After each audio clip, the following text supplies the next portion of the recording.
Welcome to the Monday Monologue, and today I'm going to go over some of the stuff I've been working on this week and some updates on some different things.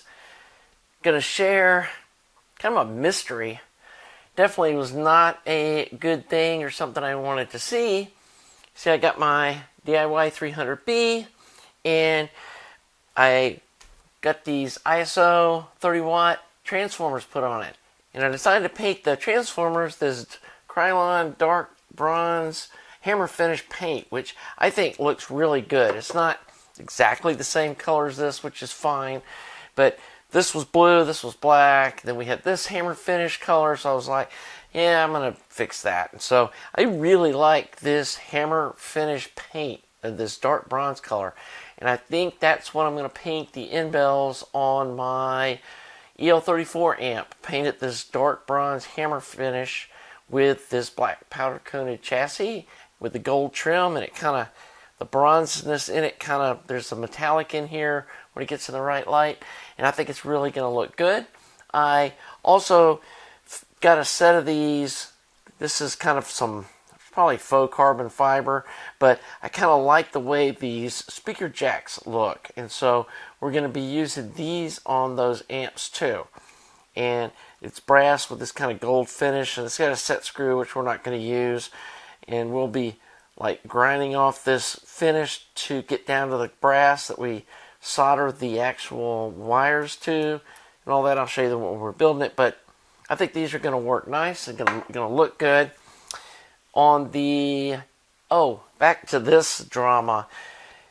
So I got this hooked up, and really all I did was swap the transformer wires, and like I said, I took the end bells off of these, put them back on, went to power it up, and the beautiful Monologue 5AR4 rectifier lightning stormed inside and it blew a fuse. And I was like, what happened? And so I was like, man, what is going on? And so flipped the amp over, and I checked, and the B plus was a dead short to the ground. So anyway, unsoldered them. It's like, nope, no short there. It's like, wait, there's no short on the B plus now either. What's going on? So then started looking at all the wiring, and like, because I didn't make that many connections, it's like, what in the world could be shorted out? And obviously the secondary of the transformers is isolated from the primary. And again, I checked the transformers, they're not shorted. Checked the B plus again, and there was a short, and then it went away. And I'm like, oh my God, what is going on? So then I kind of wiggled some wires and took some things loose and looked at some stuff, and then I pulled the end bells back off, which is a lot of work. You got to take the bolts and nuts and off all this stuff. Took them off to make sure there was no wires pinched or anything, and everything looked fine. So I put the end bells all back down, and checked it again. Didn't have a short now, but I didn't find anything, and so I was like, no, this is not good. So I put a really small, like a 500 milliamp fuse in it, and then I left the tubes out, left the output transformers disconnected, and I had like one of those 5U4 Soviet, 5U4G I think they're called, or 5U4C, cheap Russian rectifier tubes. I ended up with like 10 of those things from a eBay buy.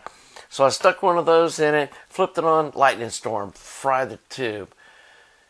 It's like, man, what is going on? So flipped it back over, checked it again, and again it like had a short, and then it didn't. And it's like some kind of intermittent thing, and I was just like, give me a break. So anyway, I futzed around with it some more, put another small fuse in it. This time I put one of my little solid state rectifier things in here and turned it on, started building voltage, and then voltage started dropping and it blew the fuse again. So it's got some really strange problem going on with it. So I've got an idea what it could be, but we're going to do a puzzler this week. Put in the comments what you think might be the problem with this amplifier.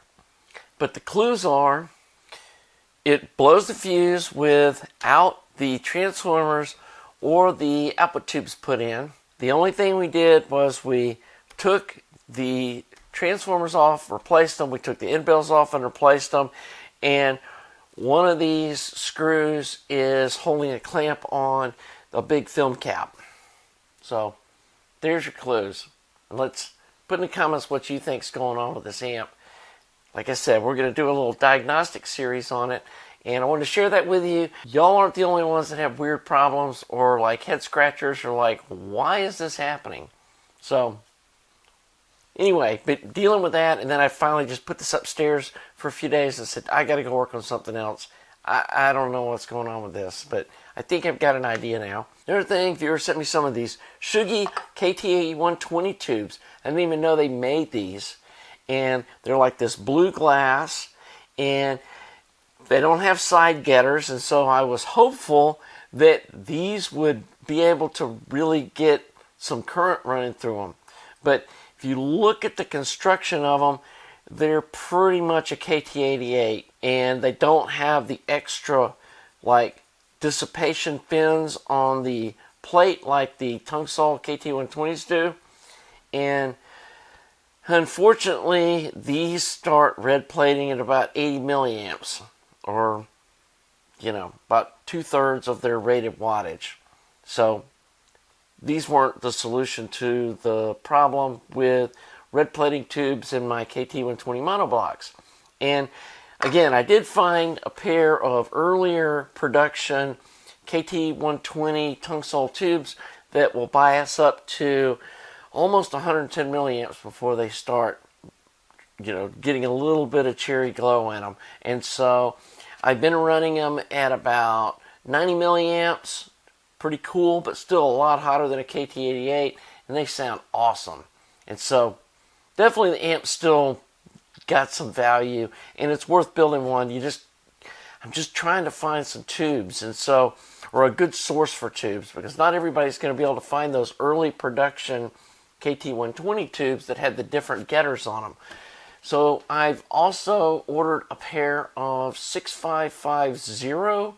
They're 42 watt tubes. I know they're not 60 like a KT120, but they're definitely higher wattage than a KT88. And then I've also got a pair of KT90s that I found. Viva Tubes had them on sale, like 30% off for Black Friday, I guess. So I bought a pair of those to try as well. And I think those are 45 or maybe 50 watt tubes. And so anyway, that's some other options to play with on the KT120 monoblocks, and trying to find a good set of tubes for you guys to use in those amps. Also got and it never fails once I start making a video, my neighbor is a leaf blower fanatic, and they blow leaves off of their yard at least 15 hours a week. I'm not lying. They'll be out there, it's a 1/4 acre lot, and they'll run their leaf blower for 2, sometimes 3 hours at a time, 2 to 3 times a week, sometimes more. And they'll blow up a pile of leaves about this big. I wish they'd get a life.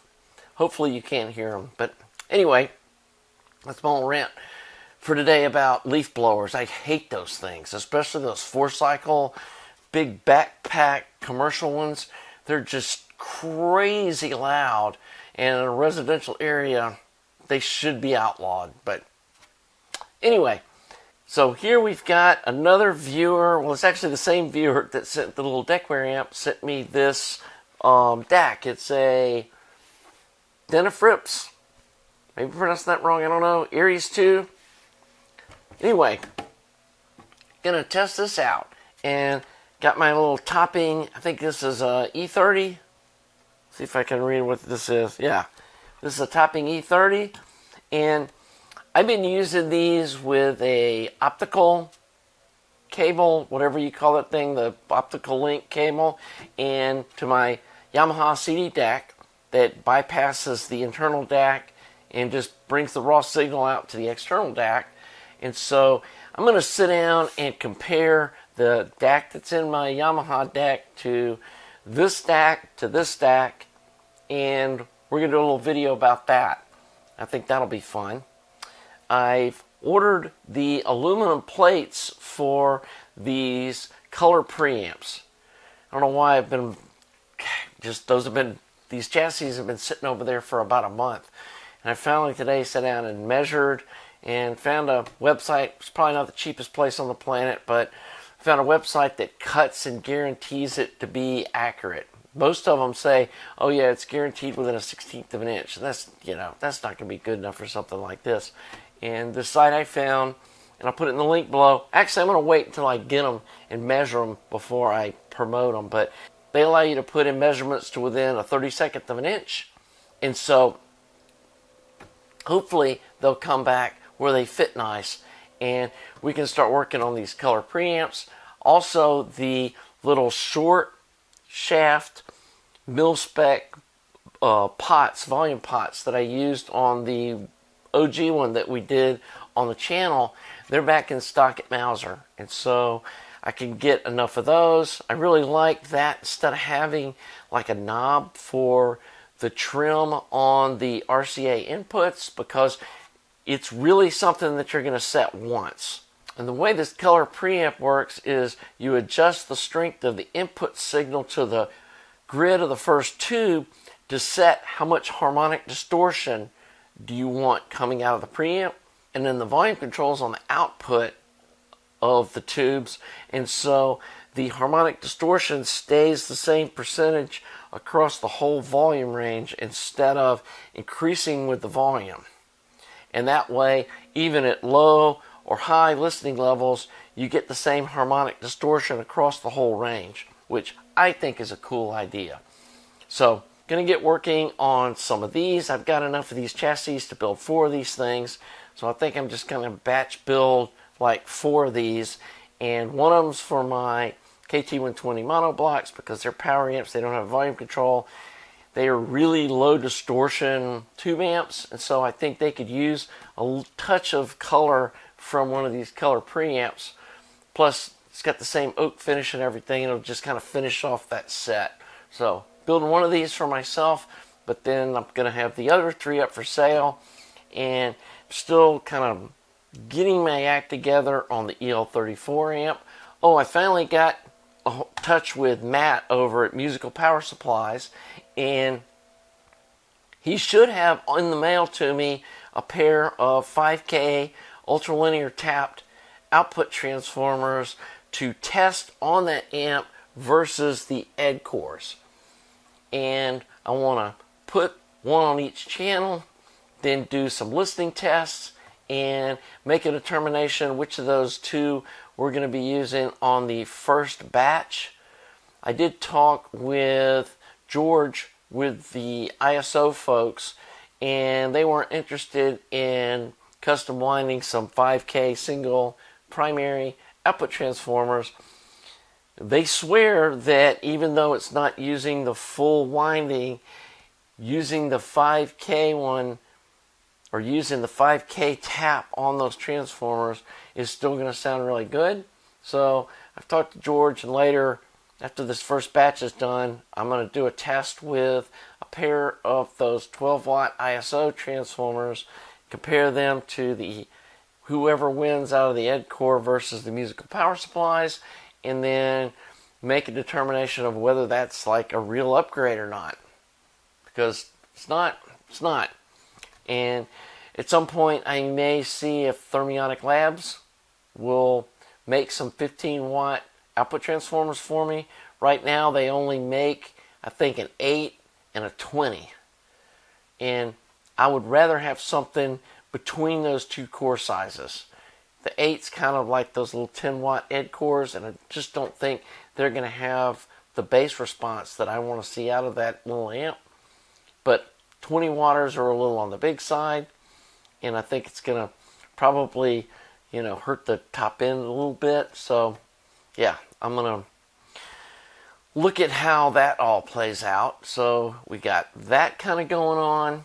Oh, and jumping back to these Sugi Tubes, super disappointed that one of them is doing weird stuff. And I thought maybe it was the pins, and so I cleaned the pins and made sure there wasn't like some corrosion on here causing this, but it's not that. When I first turned the amp on, it went like in that speaker, and it was like, whoa.